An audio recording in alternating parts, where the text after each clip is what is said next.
We want to bring the events that are happening in the world from a biblical perspective and also a prophetic perspective, so that you and I can understand no one can stand going on here. And what I want to talk about this week is involved in running for president of the United States, and they can't stand her. Remember what the Lord said, when you see all these things begin to happen,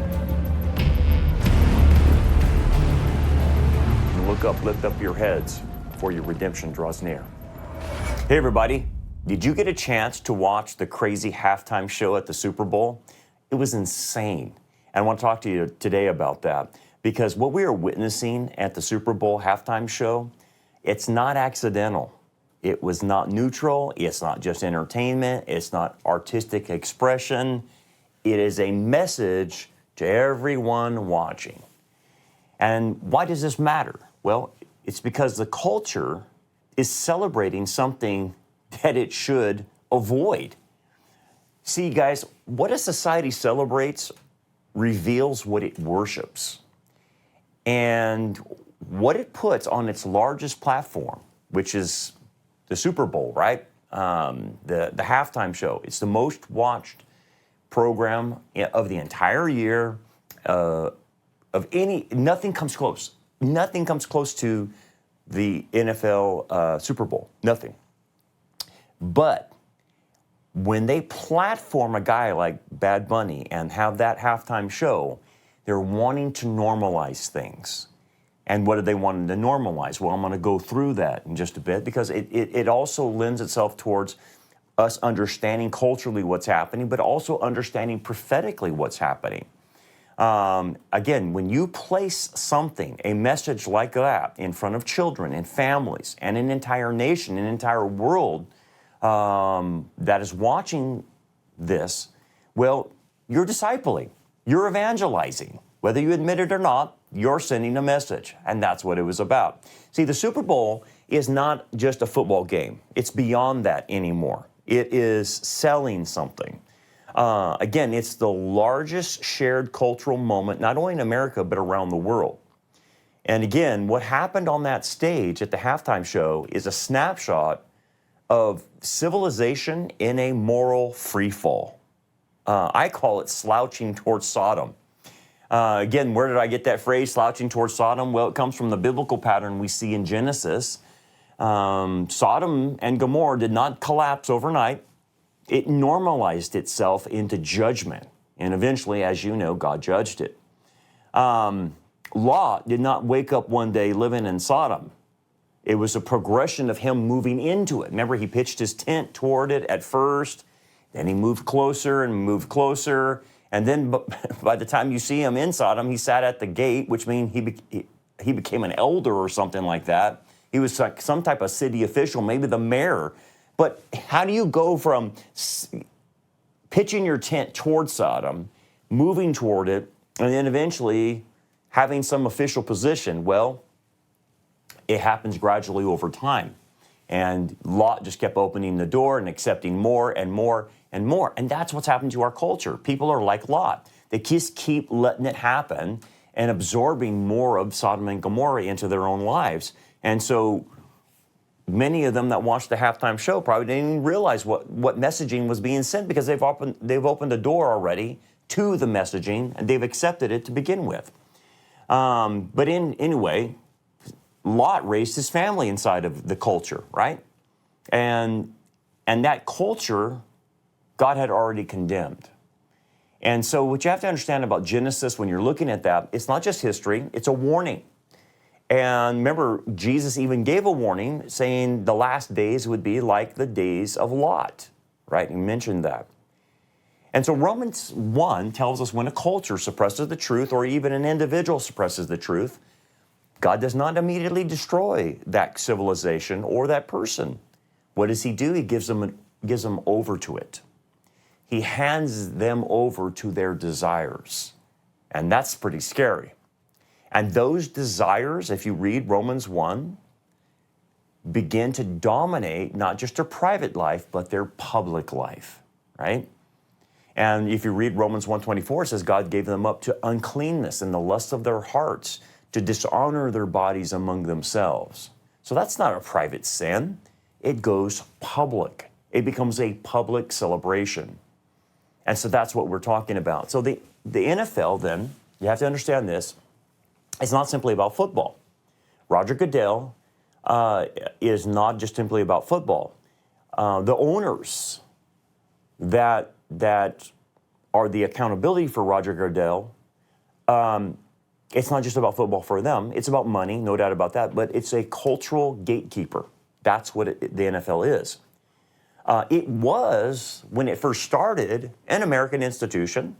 It was built on American values, American culture, and that American culture is a Judeo-Christian culture background, and it shared a national identity. Well, that's how it started, but that's not how it is today. It is no longer the case for the NFL. The NFL, if you've studied the NFL any time, you will notice that it has globalistic values. It wants to go global. It wants to reach the entire world. Obviously, because of money, it wants to become a billion, just make more and more billions of dollars. I get that from a monetary standpoint. But in order to do that, they have to adopt the world's values. If it's going to branch out and reach the world, they have to adopt the world's values. And that's what it's done in order to achieve their global ends. And that's why this halftime show matters. So when the NFL places an international performer like Bad Bunny, and I think he was Puerto Rican, and they put an international guy on an American stage, they are not just booking a musician. They are endorsing a message. They are declaring what they believe represents the NFL moving forward in its globalistic aspirations. They are pushing that globalistic message, okay? So this year, that message was very explicit.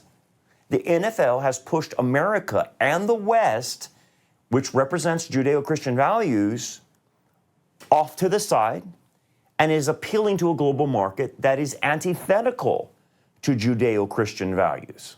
That's why they brought in Bad Bunny. The performer that was chosen fits that messaging. The guy in his personal life or public life wears dresses sometimes. This guy hates America. The guy is off the chart woke, okay? He's pro-LGBT. He is anti-ICE, which tells you his stance on the globalist agenda of the great replacement of Western society through illegal immigration.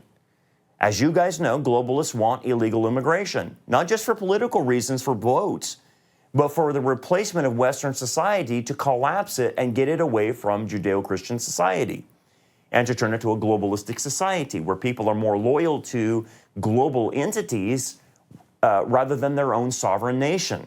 And that's what you do. You divide and conquer through illegal immigration. All you have to do is look at what's happening in Europe, okay, with the Islamic immigration that will take over Europe in the next 10 to 15 years. In the next 10 to 15 years, most of the European nations will be Islamic as a majority. And that's part of the globalist agenda, okay? So if that's part of your globalist agenda is to get rid of national sovereignty, replace Judeo-Christian Western society with a globalist agenda, you do it by pushing entertainment. That's one of the avenues. And again, what did the NFL try to do with their show? Impose a globalist worldview on an entire nation during its most watched broadcast. So the political messaging was disguised as entertainment. That's what you have to see through. One of the most obvious signals was linguistic, okay? So the halftime performance was entirely in Spanish. Now, if you don't know Spanish, you don't even know what he was singing or what he has said. That's not accidental. So let's talk about the NFL or football as an American phenomenon. English is the official language of the United States. It's spoken by roughly 247 million Americans, okay? So the majority of the population. Spanish is spoken about approximately 43 million, okay? So if you're going to do any entertainment by just the sheer numbers as a business, you're going to do things in English because that's the majority of your population that watches the Super Bowl. That's just business. That's what you would do. If I was in France and everybody speaks French, I'm going to do a program in French because the majority of people speak French. Or if I'm in Japan and everyone speaks Japanese, I am not going to do a program in English. That's just business. But when a business like the NFL does it in Spanish against the majority population who watches the program, and by the way, English is the international language across the board. There's no doubt about that. It is the business language across the board. You cannot do business unless you know English. And by the way, if you're a pilot, no matter what country you're from, the international language for all pilots is English. You must know English if you're going to fly, if you're a pilot. So anyway, they decided to do it in Spanish. So what is that? It's sending a message. It's sending a message. And I don't care if it's Spanish, I don't care if it's Russian, I don't care if it's Chinese, I don't care if it's whatever. When you do a halftime show performed entirely in a foreign language, paired with foreign flags on stage, I'm sorry, that's not diversity, that is a statement.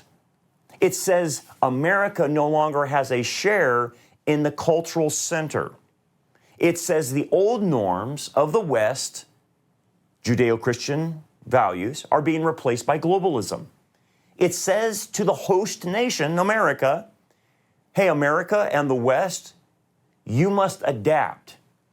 And you're not even being represented anymore. Well, for those who are woke and say, we want to include everybody, the funny thing is, that was not inclusion, that was displacement of the host nation. So now let's move to the morality of the issue. Let's move to the sexualization and the moral messaging of it. So these performances that you saw at halftime by Bad Bunny and the host of people that were performing included simulated sexual behavior. There was guys pretending to have sex with the women on as they're moving through the different groups. You had to freeze it to see it, but it was there. Then you also had same-sex homosexual grinding on stage, and that was there too. It had explicit sexual gestures by Bad Bunny himself. He kept grabbing his crotch like Michael Jackson over and over and over again. And again, this is on public broadcast television during a family event. Again, Scripture is very clear. Woe to those who call evil good and good evil. Isaiah 5:20. Romans 1 describes a culture where sexual disorder is not hidden but celebrated. It says that such acts done openly and those who practice them, who give approval to others who do the same. Well, that's exactly what we witnessed. That's not artistic ambiguity. It was intentional provocation. That's what it was about. It was in your face, like it or not. We're going to bump and grind whether you like it or not. And then Bad Bunny sang some of his songs. Now, they sang his songs, and some of the lyrics he sang were the cleaner lyrics of the songs he sang. But if you look on some of those songs that he sang, and you look at the entire lyrics, and again, the lyrics weren't sung at the Super Bowl, but if you are telling people we want to platform this guy, here's some of the songs he sings, if you go and buy his songs, they are the most outrageous, off-the-chart, sexualized songs you have ever heard. I mean, it's beyond parental warnings. It's like XXX in his songs. One of the songs referenced in the set at the Super Bowl, and again, he didn't sing the explicit lyrics, he sang the tamed down lyrics of it, was Safaria. It's a Puerto Rican slang that refers to debauchery. And again, while most of these lyrics were not sung on air, if you go to the songs, they're there. And by the way, the performances visually communicated what the lyrics described, even though he didn't sing the lyrics. So when they're bumping and grinding, doing simulated sex acts. That's what those songs are about that he sings. I looked at the lyrics today, and I can't even repeat them back to you. They're so vile. It is like watching, it's just, I don't know what to say about them. It talks about lusting after female parts. It talks about oral sex. It talks about getting drunk, intercourse in multiple ways. It's just off the chain, man. And so this obviously matters to God, because God judges not only the words, but he judges the presentation, the intent, and the influence, right? So even if you say, well, Bad Bunny didn't say any of that stuff, I know, but if you influence through that and you go buy his songs and you influencing teenagers to go buy his albums, that's what's on the albums. That's what's on the songs. And children are watching. Families are watching. So the message is clear. The NFL or globalism says sexual restraint is outdated. That's why we have to get rid of the Judeo-Christian ethic. It's outdated. Moral boundaries are oppressive to them. Shame, well, there's no such thing as shame in their eyes. It's just a social construct that comes from Christianity. Dude, all of that is Sodom language, right? It's woke mantra. And then at the end of the performance, the artist stood by, flanked by foreign flags in front of a billboard that read, "The only thing powerful than hate is love." Oh, that sounds so wonderful. That sounds so noble. But let me ask a critical question. Who, Bad Bunny, defines love? Well, according to Bad Bunny, he defines love as having sex with whoever and whenever you want. That's how they define love. And that's how the globalists define love. Have sex with whoever and whenever you want, right? There shouldn't be no restraints on your love. And furthermore, the NFL and Bad Bunny, he defines love as a borderless world, right? This is modern progressive ideology. It's wokeism. And when they talk about love, they're not talking about the kind of love that you and I are talking about. Not a biblical love, that's for sure. It's a love based on emotions and lust without truth. That's the love they're talking about. Love in the Bible has truth with the guardrails around it. It has repentance involved. It has staying within the morality that God defines. Their version of love is neutrality. There's nothing to give it any guardrails. And Scripture says only God can define love, not Bad Bunny, not the NFL, not wokeism, because God is love, and God defines love by His holiness and His truth. Biblical love does not celebrate what destroys people. Bad Bunny and the NFL are celebrating that which destroys people. Biblical love calls people out of darkness into light. Bad Bunny is darkness and calling people to darkness. So what you saw was not love. It's moral confusion, and it's baptized by their emotion and sentiment. But let's go further. Let's talk about the globalism and the erasure of national identity embedded in the performance. Okay, so this halftime show fits into a larger pattern. So borders are framed as immoral. National identity is treated as outdated.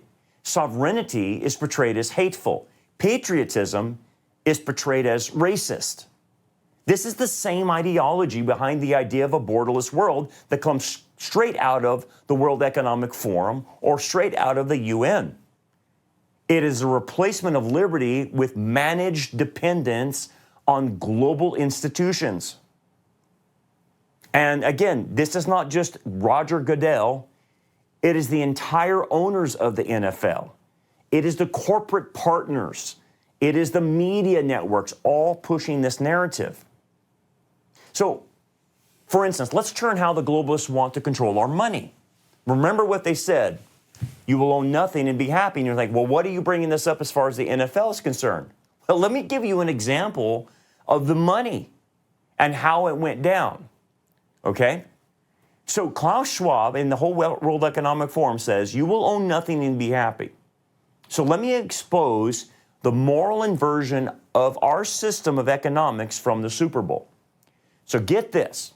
After the Super Bowl, players from the Seattle Seahawks who won the Super Bowl, including Sam Darnold, the quarterback, they all became subject to California's so-called jock tax. Yeah, California has a jock tax. Can you believe that? Because the game was played in Santa Clara, California, it taxed out-of-state players based on, quote-unquote, duty days. Well, what do you mean, duty days? Well, that includes all their time practicing, traveling, and game day. The Seattle Seahawks and the Patriots were in California for 7 days. So they're going to be taxed on how long they were here and how much they won in bonuses for winning the Super Bowl. So check this out. Sam Darnold earned $178,000 for winning the Super Bowl.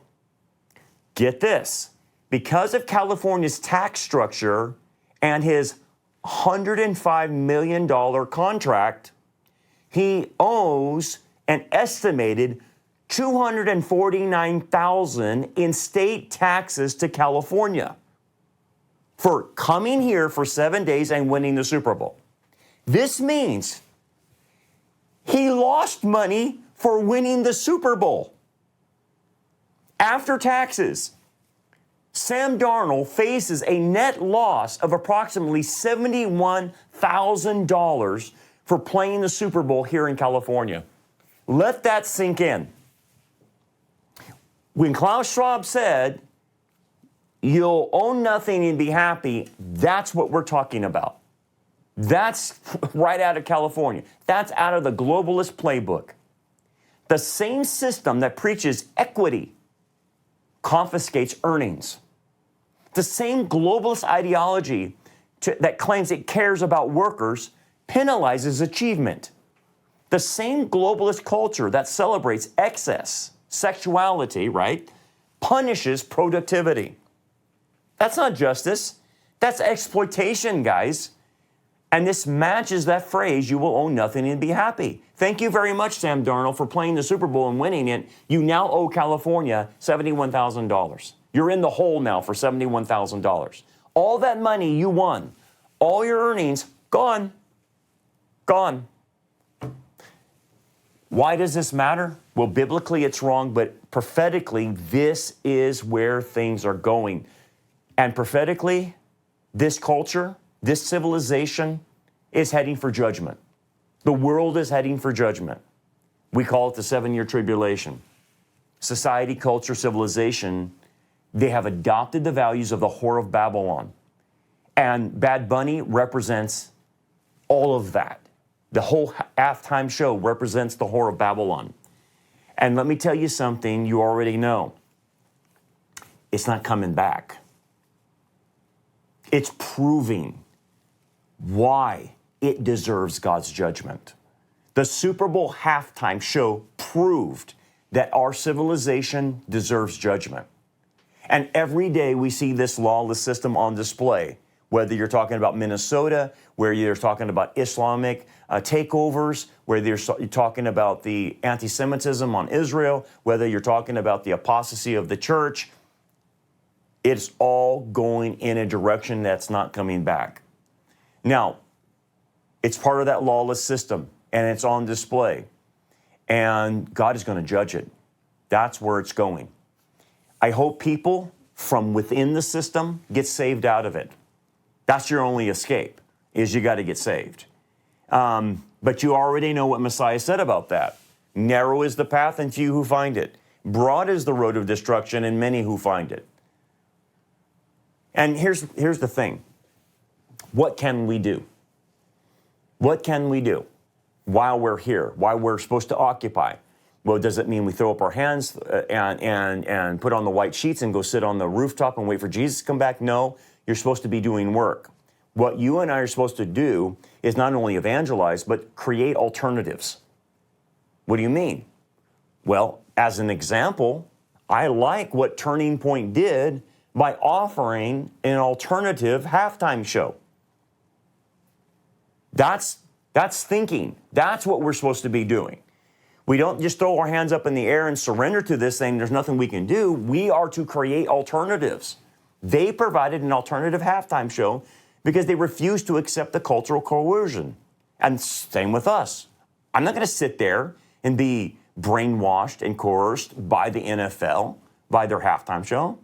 So let's come up with healthy alternatives to what the society is doing. You know, we have to have our own trusted resources for news. You know that. Can you trust the talking heads on the alphabet media? Can you trust the talking heads to tell you the truth? The number one podcasters are not trustable. They're not giving you truth. They're giving you conspiracy theories. They're filling people's heads with nonsense. And these people don't know the Bible. They're podcasters. That's all they are, talking heads. Make sure you're following the right people to get the right information. That's the alternatives, right? Let's talk about schools. What do we do with the corrupt system of schools? Well, do some alternatives. At Rock Harbor, we started a private school. Maybe you put your kid in a private school. Maybe you homeschool. I don't know. But you find alternatives. You just don't let someone sit there and be brainwashed to death and create a Marxist of your child. Let's talk about college. Sometimes your kid has to go to college because of the particular career they're involved in. I get it. You know, if you're going to be a doctor, a lawyer, an accountant, or whatever, a nurse, or whatever, an engineer requires education. But if I'm just going to college to get the underwater basket weaving degree, I think you would be better off sending your kid to a trade school because you're wasting your time. They're going to take classes like women's liberation theology and stuff like that, and weird classes like that, which is going to brainwash them into a raging woke Marxist. Is that what I want to pay for? Maybe my kid would be better off learning a trade, maybe being an auto mechanic or going into the military or maybe being a plumber or something like that because they probably can make more money doing the trades. And no wonder why do the UC systems discourage that? Why do the public school systems take out trades? Because they didn't want them. They wanted them to be part of a system that was part of indoctrination. So they removed the trades. They removed auto shop. They removed wood shop. They removed welding. They removed all those trades. Homemaking. They removed all of those. Because why? They wanted indoctrination. So we got to come up with alternatives, man. We need Christians who will run for office. That's an alternative. Are you sick of the politicians being leftists? Well, then some Christians need to run for office. Getting on school boards, stuff like that. That's creating alternatives. So that's what we're talking about. We're in the world, but we're not of it.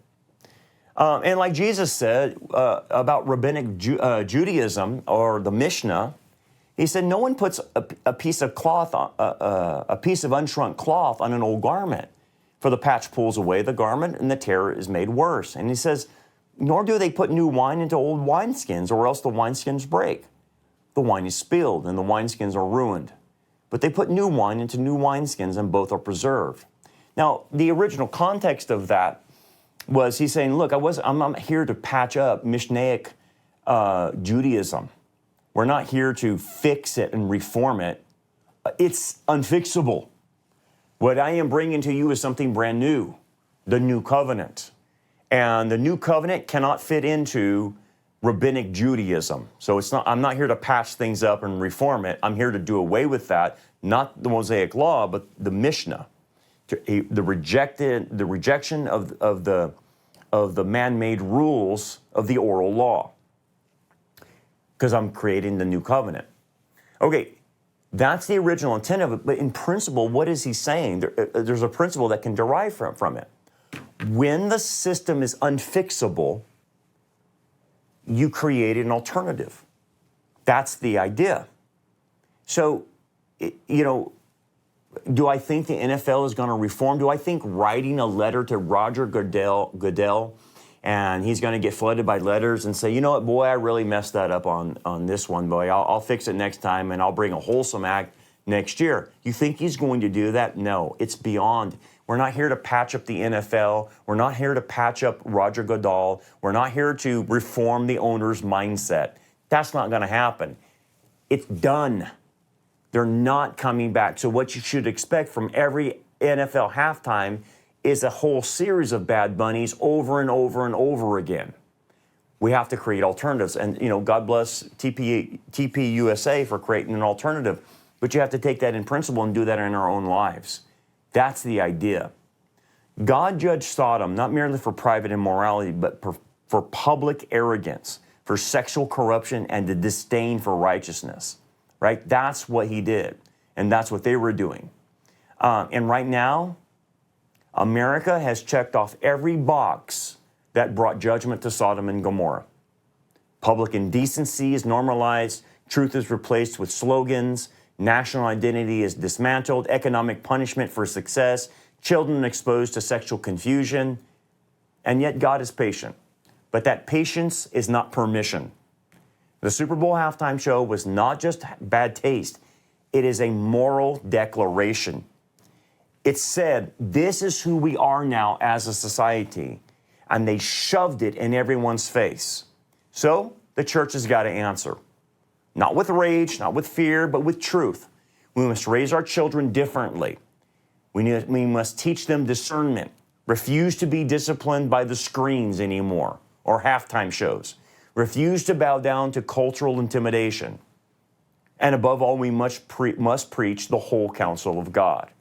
Because the only thing more powerful than the NFL and the hate it's spewing, or the Bad Bunny messaging that was going on, the only thing more powerful than that is truth, repentance, redemption, and the transforming power of Jesus Christ.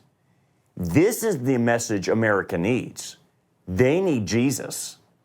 And that is the message the church must never stop proclaiming.